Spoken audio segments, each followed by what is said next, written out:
Hi hi friends, ఇక్కడ చూడండి. ఈ వెజిటేబుల్ ఏంటో తెలుసుకుంటారా ఫ్రెండ్స్? సో జనరల్గా మనకు పెద్ద చిక్కుళ్ళు ఉంటాయి, వాటిని పందుల చిక్కుళ్ళు అని కూడా అంటారు. ఈ సీజన్లో ఎక్కువగా దొరుకుతుంటాయి ఫ్రెండ్స్. జనరల్గా మనం గ్రీన్ కలర్లో ఉండేవి చూస్తుంటాము. ఇక్కడ చూడండి,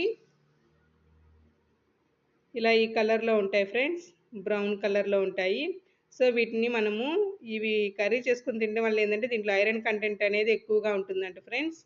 సో ఇవి రేర్గా దొరుకుతూ ఉంటాయి. సో ఇక్కడ మాకు ఈరోజు సంతలో ఇవి కనిపించాయి ఫ్రెండ్స్, తీసుకున్నాము. సో హాఫ్ కేజీ 10 రూపీస్ మాత్రమే.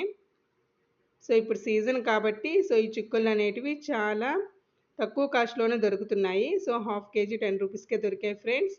ఇవి కొన్ని ప్లేసెస్లో మాత్రమే ఈ టైప్ ఆఫ్ చిక్కుళ్ళు అనేటివి మనకు దొరుకుతూ ఉంటాయి. సో వీటిని యూస్ చేసి మనం కర్రీగా చేసుకోవడం వల్ల ఐరన్ కంటెంట్ అనేది ఎక్కువగా ఉంటుంది friends. Thank you friends, thank you for